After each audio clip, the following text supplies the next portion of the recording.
दिया है कि अगर आप सुनेंगे तो हैरान रह जाएंगे। पहली जब कमेटी बनी 2000 यानी 1996 में और 2002 तक वो कमेटी रही। उस कमेटी ने जो पहले काम रुके हुए थे वो काम पूरे किए।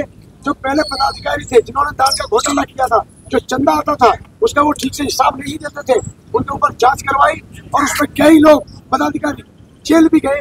और उसके बाद हमने देखा कि निष्ठापूर्वक हमारी कमेटी ने वो काम किया, बहुत सारा डेवलपमेंट।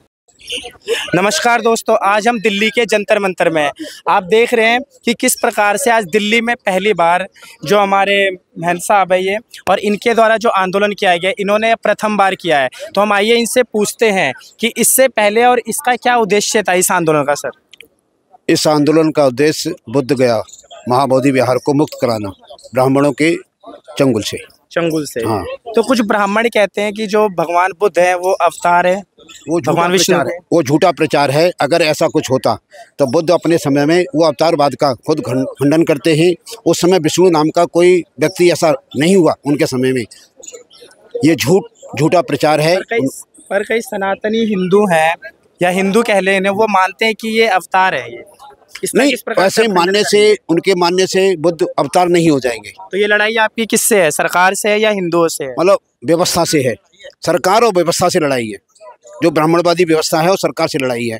ब्राह्मणवादी व्यवस्था नागपुरिया कानून के तहत चलती है। नागपुरिया कानून जो क्या कह रहे हैं, नागपुरिया RSS नागपुरिया कानून उसके हिसाब से चलती है, उसको हमें ध्वस्त करना है। पूरी व्यवस्था जो अभी केंद्र में है वो RSS के माध्यम से ही चल रही है। RSS जो चाहता है उतना ही भारत सरकार काम करती है, उससे तो अभी आपको लग नहीं रहा है कि केंद्र में जो बैठी जो सरकार है आपके इस आंदोलन को कहीं ना कहीं कमजोर रूप दे रही है? आप इसको उभरता हुआ एक बड़ा आंदोलन किस प्रकार से बनाएंगे कि जो भी जितने भी पूरे भारत में बौद्ध भिक्षु हैं वो आए और आपके साथ जुड़े और इसको सफलता के ओर ले जाए? इसके लिए भिक्षु संघ और उपासक और उपासिकाएं और भिक्षुणियां सभी मिलकर के काम करेंगे, जब ये आंदोलन गति पकड़ेगा। कैसे सर, कैसे? अभी तो सभी के पास जाएंगे, सभी के पास जाने का एक माध्यम है, सभी के पास जाने का एक साधन है। एक उद्देश्य को लेकर के, एक लक्ष्य को लेकर के हमें एक कॉमन मिनी प्रोग्राम बना करके काम करना होगा और अपने अस्तित्व को इसमें, अपने अहंकार को छोड़ करके हमें सभी का साथ लेना होगा। तो आप चाहते हो कि बिहार बोध गया वो कि कभी ना कभी या फिर भविष्य में, अभी कितना टाइम और लगेगा कि वो बोध गया के ब्राह्मणों के चुंगल से छूट के और आप लोगों के पक्ष में? संभावना यह है कि जिस तरह से सुप्रीम कोर्ट में 16 मई को सुनवाई की गई और उसमें मतलब उनको 29 तारीख दी गई, लास्ट हियरिंग है। मैं समझता हूँ बेंच जो सुनवाई करेगी 29 जुलाई को 2025 को वो सुनवाई करेगी, सही न्याय देगी। सही न्याय पक्ष में होगा? नहीं, पक्ष विपक्ष की न्याय करेगी, पक्ष विपक्ष की बात नहीं है, न्याय करेगी वो। अगर वो आपके उसमें नहीं आया तो आपको लगेगा कि कहीं ना कहीं फिर ये नागपुरिया कानून की व्यवस्था की ओर से कानून, अगर वो 3 जजों की बेंच है, हम 5 जजों की बेंच में जाएंगे। अच्छा। हाँ, उसकी रिट फाइल करेंगे दोबारा से और मतलब वो करेंगे, रिट फाइल करेंगे। भाई वो 3 बेंच है, 3 जजों की बेंच है, हम 5 उसकी मांग करेंगे। तो आपको सर इतना तो हमें पता लगना चाहिए, कभी कोई भिक्षु भी सांसद है? अभी भिक्षु में से कोई अभी राजनीतिक कोई सांसद नहीं है। तो आपको लग नहीं रहा कि संसद के पास जाके आपको आवाज़ उठानी चाहिए, जो हमारे जो देश की पार्लियामेंट है, तभी ताकि कोई ना कोई आपके मुद्दे की आवाज़ पार्लियामेंट में होए? क्योंकि सिर्फ मुझे नहीं लग रहा है कि न्यायपालिका में जाने से आपकी आवाज़ को बुलंद किया जा सकता है, क्योंकि वहाँ पे जो डेट है वो मिलती रहती है आगे की। अब आपको उम्मीद भी नहीं है कि क्या इसका फैसला आएगा।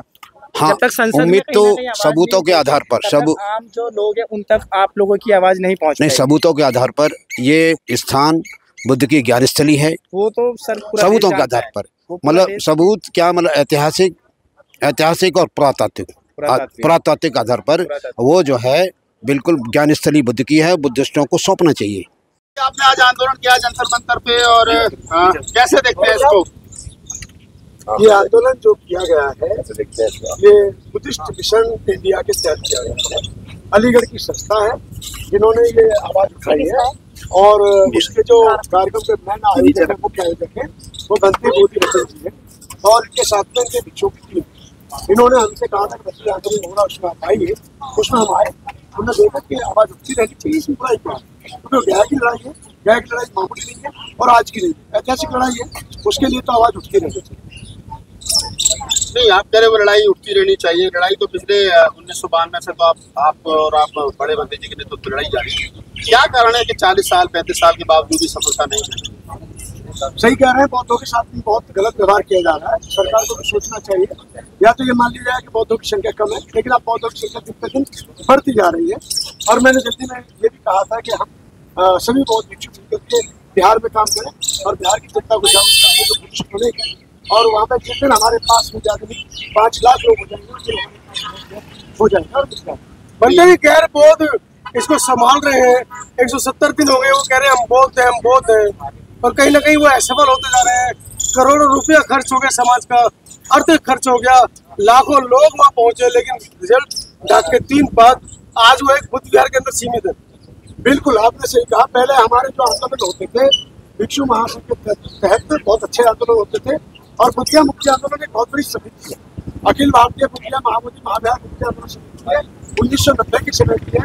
अखिल भारतीय भिक्षु महासंघ के समितियों को काम कर रही थी, और काफी दिनों से जब आंदोलन हुए, हर का आंदोलन सफल हुआ, सक्सेस हुआ। और ये बात सच्चाई है कि पहले आंदोलनों ने बहुत कुछ दिया है, और इतना कुछ दिया है कि अगर आप सुनेंगे तो हैरान रह जाएंगे। पहली जब कमेटी बनी 2000 यानी 1996 में, और 2002 तक वो कमेटी रही। उस कमेटी ने जो पहले काम रुके हुए थे वो काम पूरे किए। जो पहले पदाधिकारी थे जिन्होंने दान का घोटाला किया था, जो चंदा आता था उसका वो ठीक से हिसाब नहीं देते थे, उनके ऊपर जांच करवाई, और उसमें कई लोग पदाधिकारी जेल भी गए। और उसके बाद हमने देखा कि निष्ठापूर्वक हमारी कमेटी ने वो काम किया, बहुत सारा डेवलपमेंट हुआ। जैसे बौद्ध गया रख रखाव के लिए कर्मचारी कम थे, हमने 84 कर्मचारियों की नियुक्ति की। इतना ही नहीं हुआ, एक रिसेप्शन बनवाया, 25 कमरे बनवाए, एक लुम्बिनी गेस्ट हाउस बनवाया, और भी बहुत सारे ऐसे रचनात्मक कार्य थे जो देश हित में थे, बौद्धों के हित में थे। बंदे जी विनयचार्य जी आ रहे थे आज के इस कार्यक्रम में, नहीं आ पाए, उनके लिए क्या कहना है?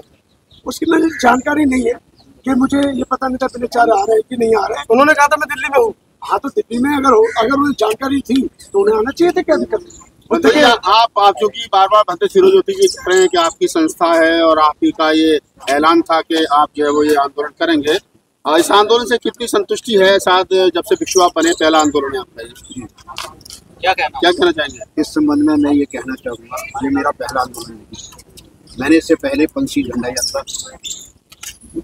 चलाई थी, गांव-गांव देहात में, घर घर पर मैंने पंछी के झंडे लगाए जी, धर्म का प्रचार प्रसार किया। नहीं, ये आंदोलन आपने किया है जंतर मंतर पे महाविहार के लिए, तो इस आंदोलन से क्या समझ रहे हो कि जो आपकी डिमांड है कि हमको महाबोधि विहार मुक्त कराना, क्या लगता है आपको सरकार मानेगी? भिक्षु संघ ने ये महसूस किया गया, जो बुद्ध गया में जो आंदोलन किया गया, वो आंदोलन 10 मई 2025 को स्थगित कर दिया गया और उस आंदोलन को बेकार कर दिया गया। सरकार ने अपनी चालों से भिक्षु संघ में जो बुद्ध गया में आंदोलन कर रहा था, उन लोगों ने उस आंदोलन को धरातल पर ला के खड़ा किया, उसका कोई रिजल्ट नजर नहीं आ रहा था।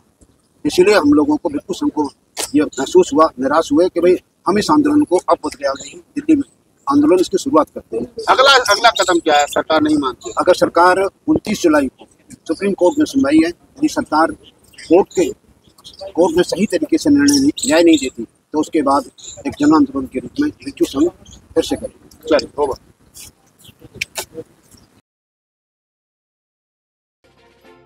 भारत न्यूज़ लाइव से जुड़ने के लिए इसे लाइक, सब्सक्राइब और बेल आइकन दबाएं।